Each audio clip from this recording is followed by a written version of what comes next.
NCERT, page number 150, states of matter chapter, there is a graph available. Now, this graph which is shown is of PV versus pressure. PV versus pressure. Now, when you have a graph of PV versus pressure, you should know such a graph gives you relative volume. Now, before we go to this, we like to understand the concept of pressure from gaseous state point of view. If you see, this container shows low pressure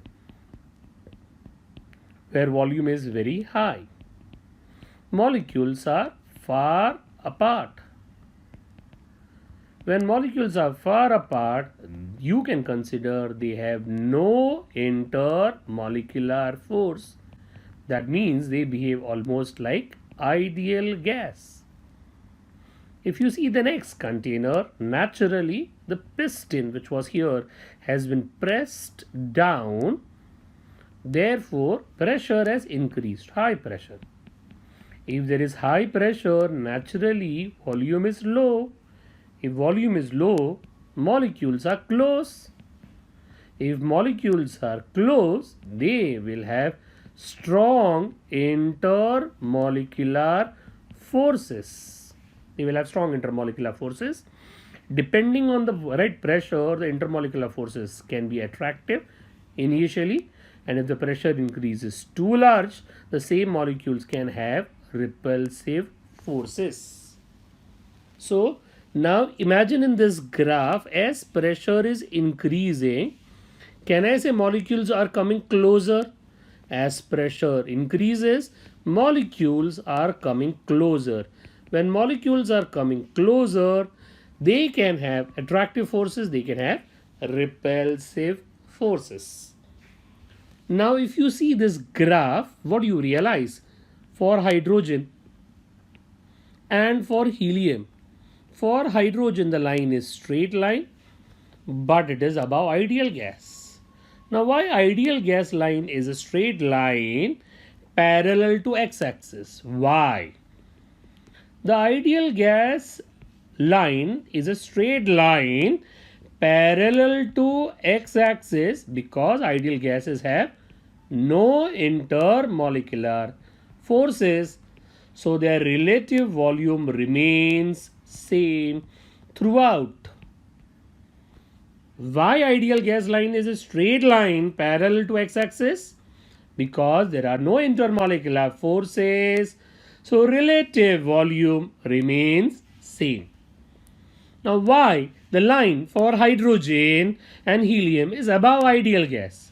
The reason is, if you remember, hydrogen, helium and neon are the three gases which have repulsive forces.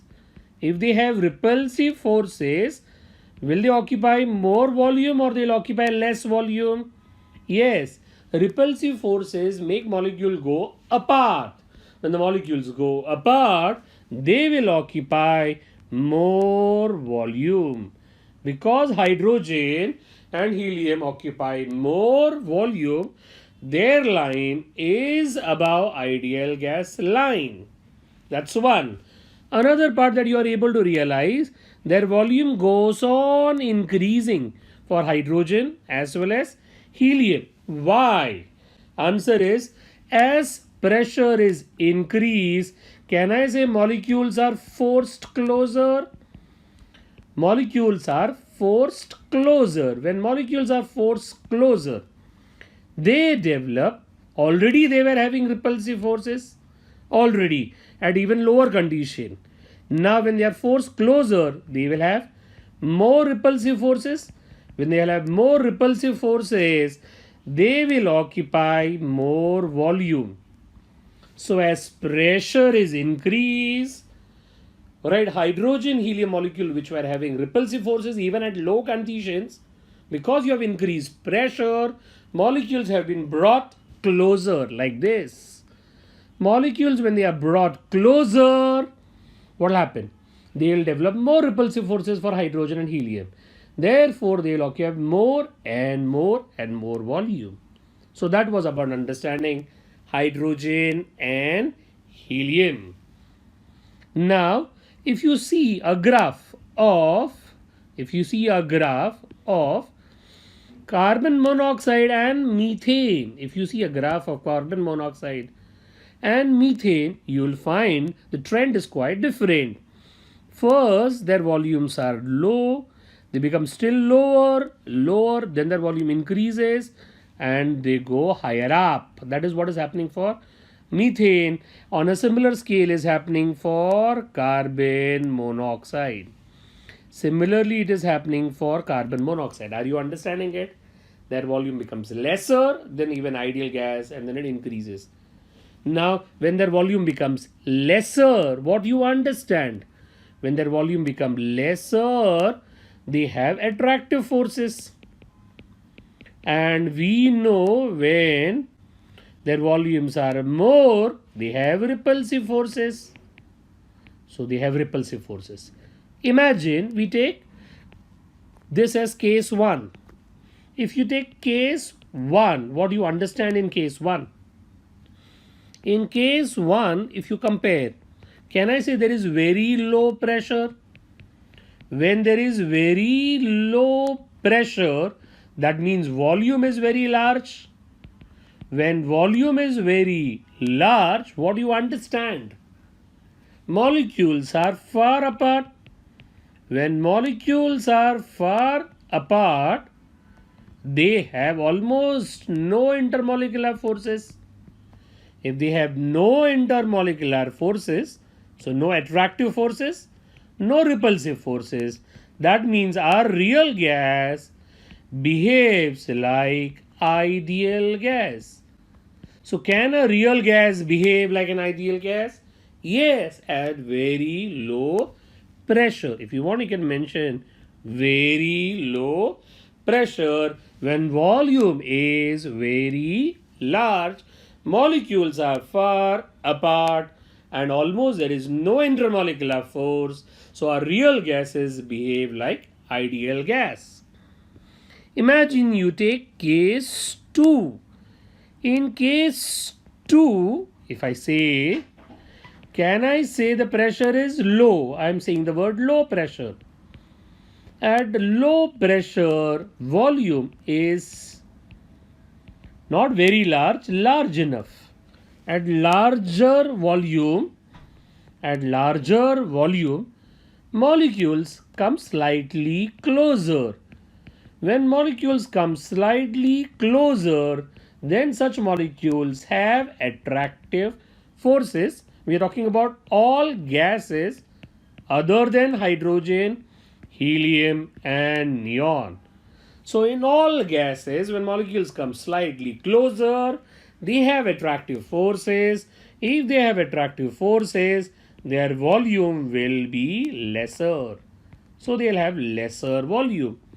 If you say case 3 for methane, in case 3, I can still say it is low to moderate pressure. In case 3, I can say low to moderate pressure. At moderate pressure too, can I say they have very high attractive forces? High attractive forces. How come they have high attractive forces? Because molecules are just sufficiently closer. Just sufficiently closer. When molecules are just sufficiently closer, so they will have now more chances of having highest attractive forces. So volume will be lowest. So remember at point 3, the pressure is moderate enough for molecules to come just closer where they will have attractive forces of the highest kind, therefore lowest volume. If you see case 4, at case 4, can I say our real gases becomes ideal gas? Now at this case, the pressure is enough that molecules are enough closer. They are more closer than required. More closer than required. If molecules are more closer, then required, then they have repulsive forces too. Now, in such cases, repulsive forces have become almost equal to attractive forces. That means as good as no intermolecular force. When you say no intermolecular force, a real gas behaves like an ideal gas. I repeat in case 4. Real gases behave like an ideal gas. Case 4. In this case, a real gas behaves like an ideal gas. Because pressure is enough, molecules have come more closer than their optimum closeness. They have come so close that molecules have started developing repulsive forces. And the repulsive forces is just sufficient enough to equal to attractive forces. Therefore, no intermolecular forces. Therefore, right, our real gases behaves like an ideal gas. If you take fifth case, fifth in the graph for methane, case 5, pressure has become very high. When the pressure has become very high, molecules have come more or very close. Very close. They don't want to come close, but we have forced by applying a pressure. They have come more closer than even their optimum closeness and the farthest close. At such a close distance, molecules have repulsive force. From where these repulsive forces have originate?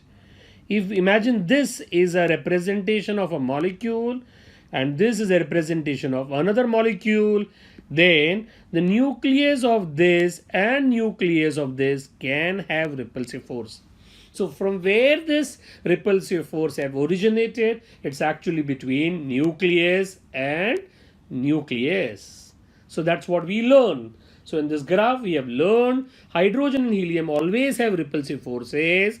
Methane have initially attractive forces.